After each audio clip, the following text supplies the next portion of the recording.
And the other thing I wanted to bring in was nature's language through the way that it flirts with us.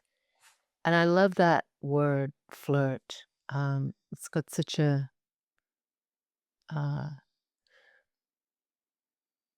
innocent energy to it. And I think we all know what it means to be flirted with or to flirt with. It's young too. It's like of the maiden, and so it's got an innocence to it that I really like. And it is a way that nature talks to us. Nature doesn't always speak in words, if ever. We can translate it into words because that's what we understand. But how it gets my attention anyway, a lot of the time is through this flirting and in the way that I notice something. For me, it shows up as like a recurring image, maybe synchronicity. Um, but you heard that little cackle from my other dog. Um, so yeah, it can show up as a somatic pull in a direction that you're not quite sure. Oh, why do I want to go over there? And then you discover this incredible rock or um, plant that you haven't seen before, wildflower or something. Um, it occurs for me as something that just keeps tapping on the window like a little bird beak. Um, and what's seeds have been flirting with me a lot lately, whales for sure. And this month, when I returned from New Mexico, there was this riot of scarlet bugler in my yard. And it's always been around on the mountain. It's very common here. It looks like this. This is one. It's kind of a really cool plant. These little scarlet bugle bells on the end. And they're so delicate. They almost like they're tied on with little strings because they have this sort of movement. And like I said, I've noticed them before. I've liked them before. I've like acknowledged them. They were so loud for me. And yeah, I couldn't ignore them. So I was curious, that's interesting. I wonder what its medicine is. And its medicine is, it's all about breaking patterns, which is a big part of my work at the moment, and I think everybody's work, but particularly this year, because I'm in a hangman year, and that's all about pattern breaking. There's nothing else. Your life just won't move forward, and because hangman is you're upside down hanging, basically. And it's all about being able to go into the patterns with real deliberate consciousness and break them so that life can flow in the way that it's supposed to go. And apparently, this beautiful plant spirit is exactly for that. So I love that. I love that when something shows up big in a big flirt, and then it turns out to be exactly the medicine that's needed. So I'm going to make a flower essence from this beautiful scarlet bugler. And the other thing that it felt. I mean, that's its characteristic. That's what it's known. Um, someone else listened in a long time ago and decided that that was its medicine. And that's become the agreed upon um, function of this flower. Flower essences work like homeopathics. You can make them. It's very easy to make them. You put them in a bowl, a glass bowl, flowers with some spring water or distilled water. I use filtered water from my Berkey, and then I put structured water in that reconfigures the water to spring water. Don't really understand the science of that, but I do trust that it is true, because water carries memory, so you can use water to just a few drops of water that is structured to reconfigure quite a large body of water, your bath water or a swimming pool or your hot tub or whatever.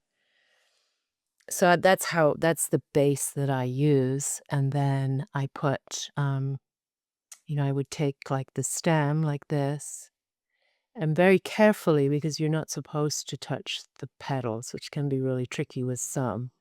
I do the best I can, and then I take them off, put them in the glass bowl with the structured water, and then you put them in the sun for like 2 to 3 hours, because it's the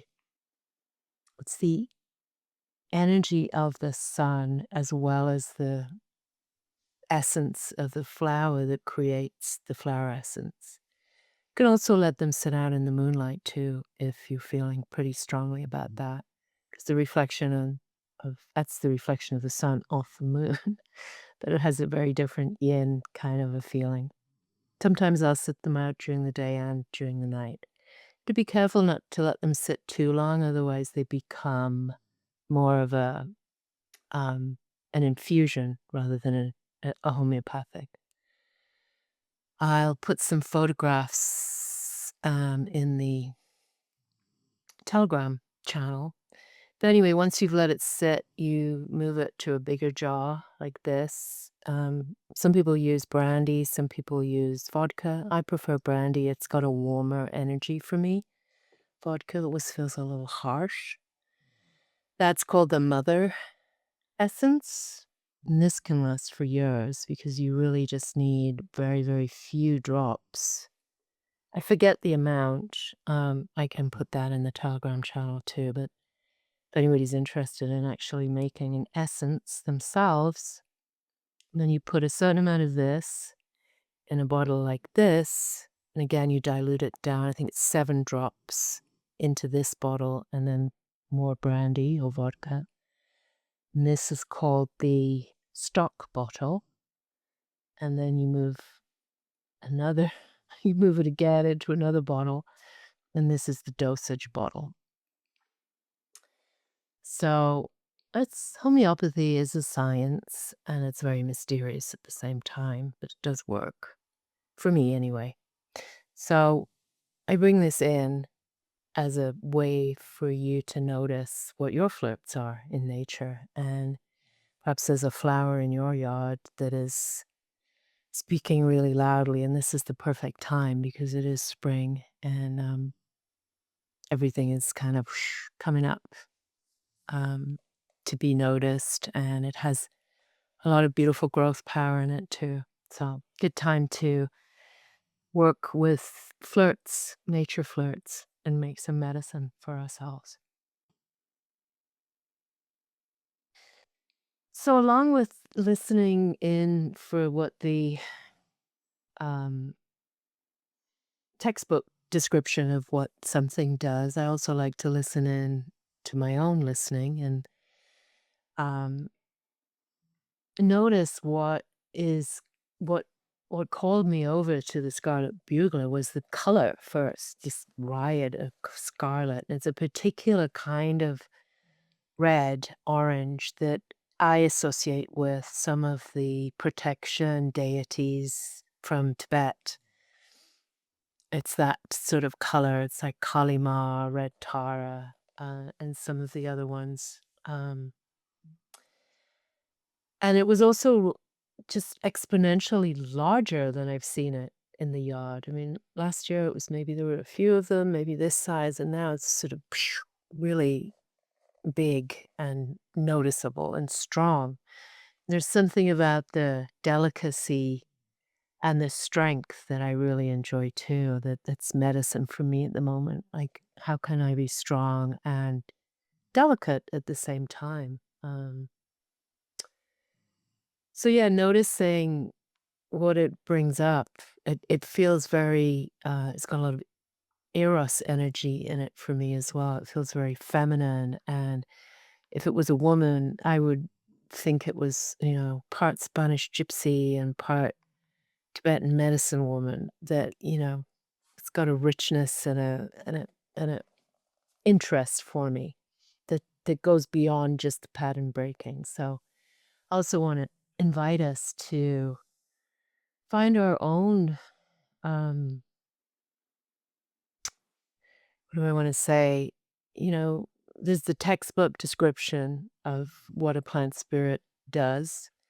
And then there's our own relationship with it, why we're noticing it, why it's suddenly on our radar, why it's calling to us, why it's flirting with us. What does it appear to be for you that you need in your life right now? What are the qualities? So, yeah, I love I'm just absolutely fascinated and sort of, uh, tantalized by this flower this year. Um And I love imagining her as this, part gypsy, part Nepalese medicine woman in the mountains of Tibet, working with earth medicine and earth magic and singing to the nagas and cooking up medicine from lightning and the elements and rare gemstones. And actually it has sprung up right next to the place where the lightning tree fell over, in the yard, so there's lightning medicine in this particular, scarlet bugler flower. So, it's also the medicine around that goes into this particular flower. I may have picked this I think I did pick it and made an essence of it last year on the mountain, but it'd be a very different essence than this one. So tuning in to what's flirting with us this month, with all of our senses, really learning what nature's language is for us and trusting our perceptions beyond the textbook description and learning how to allow our dreaming, our own personal dreaming, to inform us because that's the gold. That's the direct revelation. That is the thing that I think I was talking to somebody today about this, like the one I've received many gifts from my teacher, Tomas, but one of the main ones is how to listen and keep listening and go deeper with the listening underneath the listening so that you really, can get that true direct revelation that is, you know, my truth chord as far as my relationship with nature.